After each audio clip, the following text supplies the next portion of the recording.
What did I say? I told you 3-0 to Manchester United. I called it in the preview. Yes, I might have been wrong with how Southampton approached the game because I said they were going to sit back and counter-attack. It actually brought the game to us and we actually looked quite decent going forward. And you know what? I was wrong about Southampton, but we still steamrolled them. We still absolutely battered them.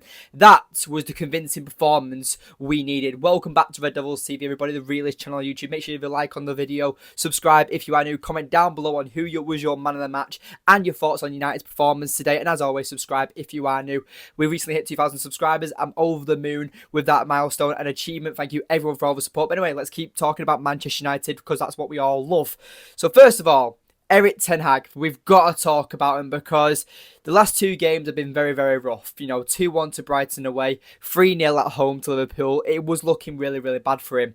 But it's like every single fan who's a doubter, whether it's a Ten Hag or a certain player, were proven wrong today. And this is why you support Manchester United and you back your team. Yes, it's okay to have poor performances. Yes, it's okay to have a poor run of form. And everyone's entitled to opinion. But today, this is why you prove that United can play good football. United still have very good players. And yes, it's been a tough patch over the last few months. But a win like this is what we needed. This is what Ten Hag needed. This is what the team needed. The morale is going to be up there. And you know what? I'm going to be alive. I'm going to be at Old Trafford against Barnsley. No doubt Ten Hag is going to heavily rotate in that game. And I'm looking forward to it because I want to see change. I want to see other players given a bit of a chance because I thought everyone who played their part today was brilliant. Now, first of all, we've got to talk about Andre Onana. Now, I just thought that he's received probably the most criticism out of any United player recently after Antony.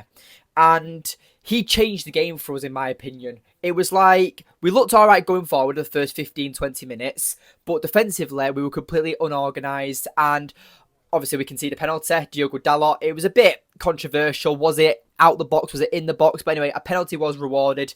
And Andre Onana saves the penalty. And that was the slap in the face, the wake-up call Manchester United needed. And that was down to Andre Onana. Andre Onana makes a big, big save. And if that goal goes in, that could go a complete different game for Manchester United. And we're struggling and trying to catch up and try to score a goal almost. But no, Andre Onana, hat off to you if I had one because honestly, that was a great, great performance from you today. You made a very good save as well in the first half.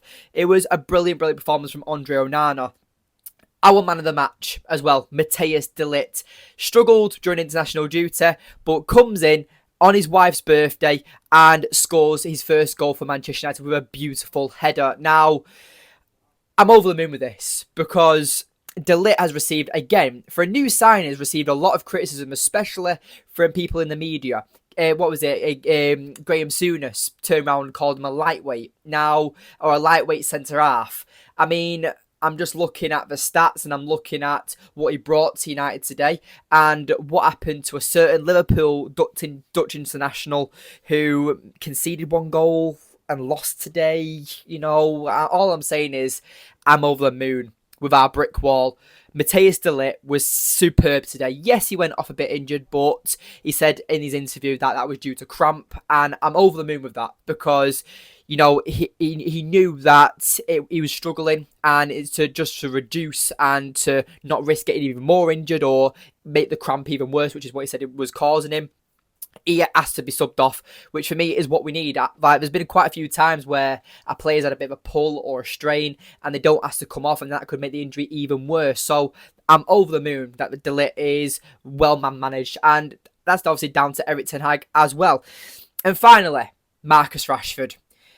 During international duty, you saw him training privately, having extra sessions, putting it on his social media, and clearly that's paid off. Rashford today, I am over the moon for him. I put it on Twitter. I had a gut feeling that Rashford was going to score today. And I'm over the moon with it. Because I just hope now that we can see what Marcus Rashford is about. Hopefully, we can get the Marcus Rashford from that Ten Hag first season, who is full of confidence, who can make a difference. We know what quality he brings to us. And the fans before today's game we're kicking off on Twitter. Why is Garnacho being dropped again? Why is he starting Rashford once again? Because the difference is between Rashford and Garnacho is Rashford is way more experienced. Garnacho is still trying to find his feet. And I feel like I'm going to speak about Garnacho in a moment.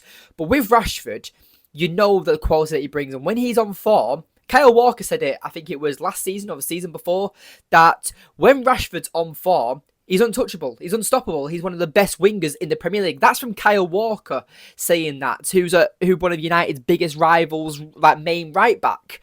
So with Rashford, Erik Ten Hag knows he's got more quality than Garnacho. Garnacho might be better currently performing, but we all know that form is temporary and class is permanent, and that's what Marcus Rashford is. I'm just over the moon that he got his goal today. He had a smile on his face, and that's what you want, especially when he's had such a tough time recently. I think that's his first goal in 4 or 5 months. So to score a goal like that, of that quality as well, and Aaron Ramsdale's not a bad goalkeeper either. I feel like that would have mean the world to Rashford, and hopefully he can kick on from here and do well against Crystal Palace. But yeah, I want to talk about Joshua Zirkzee as well, because he's explained himself that he's a position of a 9.5, right? Obviously, centre forward who isn't our main striker almost.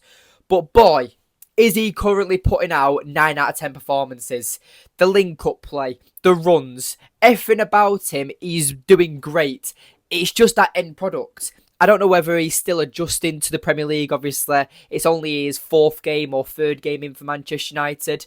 So at the end of the day, obviously he's got to find his feet. It's completely different to Serie A. But he's making the right runs. He's linking up at the right moments. He's making the right passes. And I'm looking at him and I'm like, you've got something about you. You're doing something different to someone like Rasmus Højlund. Now, Rasmus Højlund probably would have scored a few of the chances that Zirkzee's missed or something. But at the end of the day, would Rasmus put himself in them positions to score in the first place? I'm really happy with Joshua Zirkzee. I've seen a lot of people call him Vegas with an afro, which I completely disagree with, because first of all, Joshua Zirkzee is a young striker. We bought him relatively cheap for, I think it was 36 or 38 million, whatever it was. So to see that we've got a player that's completely different to our other striker makes me really happy, because the system and the counter-attack, and when we're building up in possession, you know that he's going to make the right decision. You know he's not going to be greedy. You know he's not going to try and take on every single player.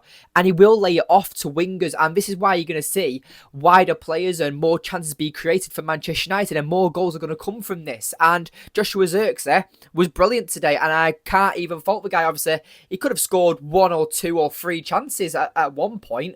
It's just that end product that he needs to get that confidence from. But I feel like that once he's firing, United have got a very, very dangerous striker and a very unique type of striker in the squad. But no, Erik Ten Hag as well. He was very, very smart today. Dropping Casemiro for Eriksen was a bold move, and it paid off massively. I said it in the preview that I wouldn't be surprised if Eriksen does come in the midfield, whether it's for Mainu or Casemiro. Casemiro obviously made a 5-10 minute cameo towards the end of the match, but Eriksen was brilliant today. But I loved how Ten Hag has now told the team that if you are performing badly, I'll drop yous. We've got more players in rotation now. We can make these sacrifices. We can make these changes. And he wasn't afraid to do that. And thankfully, it paid off. But obviously, if we lose today, people will be like, that's why you play Casemiro. That's why you start Agate and you don't start Eriksen. But these are the games that Eriksen suits, A team that doesn't have great quality in the midfield and defence. Yes, as well, Southampton. I'm disrespecting Southampton there. Southampton are a very well coached team. You can see what they're trying to do. But no, Eriksen likes these type of games where he's going to have a bit more time on the ball, where he's not going to be fully pressed. And you can see the type of passes he can distribute out. And that's what Eriksen is best at. And that's why he's not been sold yet. But this is why as well we should stick with Erik Ten Hag. Because you know me. I'm a firm believer in him. I back him all the way. You can see in the preview or in the YouTube shorts, I can't remember which video it was, me debating with so many fans who comment on the video about why I support Erik Ten Hag. I was brought up by win, lose or draw. You always clap off your team when you go to games, and I do that when I watch them on the TV as well. But same with manager. I won't say manager out because they're the boss and you respect him. If their time is up, that's due to the club or the manager's decision to step down or get sacked. At the end of the day, yes, it's been frustrating under Erik Ten Hag, but these are the performances we need to hopefully convince the fans that we have got a very good manager.